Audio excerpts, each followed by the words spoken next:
Silent हो जाओ आप पहले।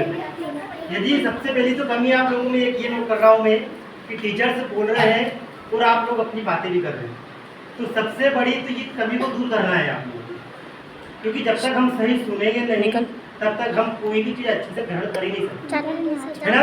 तो पहले तो शिक्षक यदि कोई सी भी बात बताता है तो वो आपके भले के लिए, आपके ज्ञान के लिए ही बताता है, तो हमें बिल्कुल धैर्यपूर्वक उसे सुनना चाहिए।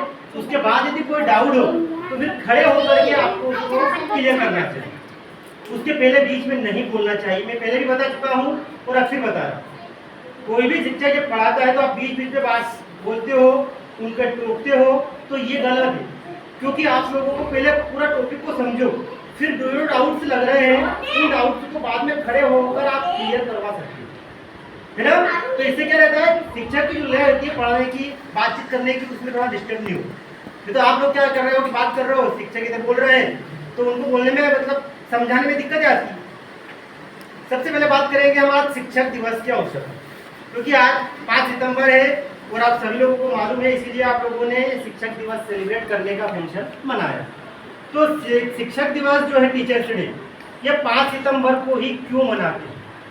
तो देखो 1888 में डॉक्टर राधाकृष्णन सर्वपल्ली का जन्म हुआ था, ठीक है। सर्वपल्ली उनके गांव का नाम है जहां वो पैदा हुए थे, ठीक है। तो उसीलिए उन्होंने अपने गांव का नाम अपने नाम के साथ ऐड कर लिया, क्योंकि उन्हें गांव से बहुत अधिक लगाव। डॉक्टर जो राधाकृष्ण सर्वपल्ली है, ये सबसे पहले शिक्षक बने। शिक्षक के बाद में हमारे देश के सबसे पहले उपराष्ट्रपति बने, ठीक है। उसके बाद दूसरे नंबर पर राष्ट्रपति बने। आ रही बात समझ में? तो इसलिए इनका शिक्षा से गहन लगाव है और शिक्षा के द्वारा इन्होंने बहुत बड़े बड़े व्यक्तियों को पढ़ा लिखा कर उन्हें काबिल बना दिया और उन्हें उनकी मंजिलों तक पहुंचा दिया। उनके बहुत सारे विद्यार्थी रहे हैं, बहुत सारे उनके कार्यकर्ता रहे हैं जो उनको जन्मदिन को मनाना चाहते थे। जब उस जन्मदिन की बात को लेकर उन्हें मालूम था कि हमारे सर का या हमारे राष्ट्रपति का जो जन्मदिन है वो 5 सितंबर को आता है, तो इसको लेकर वो उनके पास जब जाते हैं और उनसे पूछते हैं कि हम आपके जन्मदिन को मनाना चाहते हैं, तो राधा कृष्णन जी बोलते हैं कि मेरे जन्मदिन को केवल मेरे जन्मदिन के नाम पर ही मत मनाओ, मेरे जन्मदिन को शिक्षक दिवस के नाम पर मनाओ यदि मनाना है। क्योंकि शिक्षक दिवस के नाम पर यदि मनाओगे तो हर वर्ष शिक्षक दिवस पर शिक्षकों का सम्मान किया जाएगा, तो उन्हें अपने इस कार्य पर गर्व होगा कि हम एक राष्ट्र निर्माता हैं और हम राष्ट्र का निर्माण करने के लिए लगातार प्रयत्नशील हैं। तो इतनी अधिक अच्छी सोच रखने वाले डॉक्टर राधाकृष्णन सर्वपल्ली का जन्मदिन हर साल हम 5 सितंबर को मनाते हैं। और सबसे पहले जो शिक्षक, वास्तव में सर ने बताया कि जो सबसे पहले शिक्षक होता है वो हमारी माँ होती है, क्योंकि माँ के द्वारा हम पग पग पर शिक्षा प्राप्त करते हैं।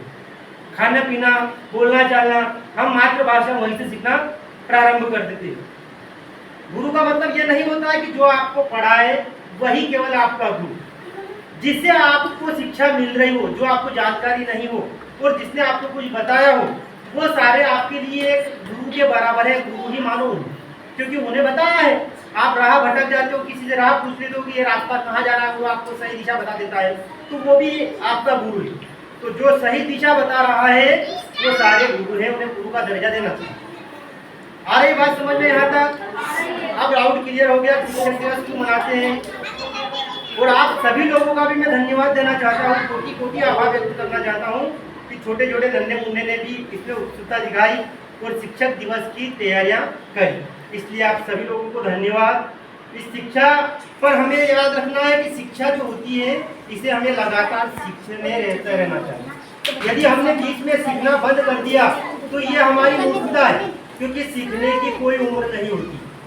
अभी 2-4 बच्चे आप लोगों ने देखा होगा हमारी क्लास में ऐसे थे जो पढ़ने में जितने कमजोर थे, उनको हमने दूसरी क्लास में ऐड किया कि आपका नाम तो इसी क्लास में चल रहा है, लेकिन आप 2-4-8 दिन दूसरी क्लास में बैठिए। जब आप बराबर हो जाओगे इन बच्चों के, तब आपको फिर से इस क्लास में हम बिठा देंगे। तो कुछ समय के लिए, कुछ क्षण के लिए उन बच्चों को बुरा लगा कि सर ने हमारे को बड़ी क्लास के होते हुए छोटी क्लास बिठा दिया, अब हमें लोग हंसी के पात्र बनाएंगे। तो इस प्रकार से किसी पर हंसना नहीं चाहिए। इस हंसने से संबंधित में एक छोटी सी कहानी बताता हूँ। आप, एक बहुत बड़ा बिजनेसमैन था, वो एक बड़ी सी जगह ढूंढ रहा था कि मैं कहीं भी अच्छा सा स्थान देकर एक बड़ी सी फैक्ट्री डाल दूँ, उस फैक्ट्री से अपना कारोबार चलता रहेगा।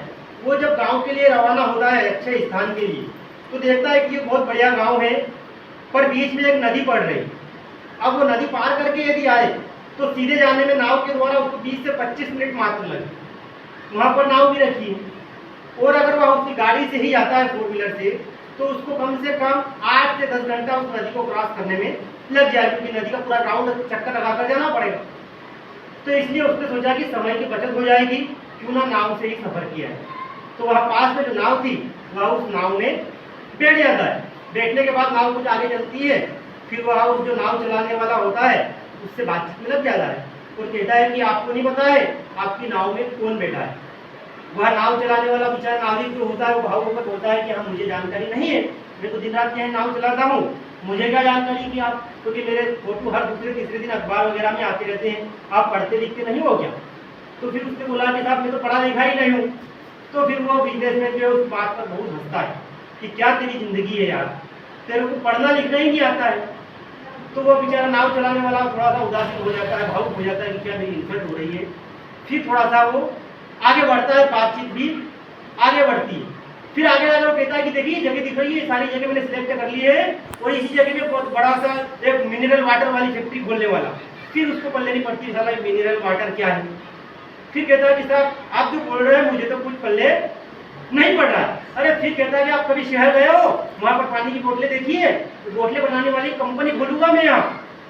फिर ऐसा सुनकर वो गया कि साहब मैं तो कभी शहर ही नहीं गया। तो क्या है तेरी जिंदगी, तू शहर भी नहीं गया, दिन भर इसी में तेरी जिंदगी खराब कर ली। फिर बेचारा उदास हो जाता है वो, और उसको लगने लगता है कुछ समय के लिए वाकई मेरी जिंदगी खराब है, मुझे कुछ भी जानकारी नहीं है। जब और आगे जाता है तो उसका होता है गमगीन हो जाता है कि अब तो मुझे मरना ही अच्छा है यार इस जिंदगी से। वो नाव में से चलाता चलाता मतलब घबराने लगता है और नाव डगमगाने लगती है, नाव में पानी भरने लगता है। फिर वह अपनी जान बचाने के लिए उस सांप से कहता है कि साहब अब तो नाव बच ही नहीं सकती है, डूबेगी, और मैं कूद रहा हूँ, आपको तैरना तो आता है। तो सांप कहता है कि ऐसा क्यों पूछ रहा है, तो कि नाव डूबेगी मैं कूदूंगा, और आप तैरते हो तो आप भी कूदना। तो वो कहता है कि मुझे तो तैरना नहीं आता। तो मतलब 2 बार तो हंसी का पात्र कौन बना था, नाव चलाने वाला।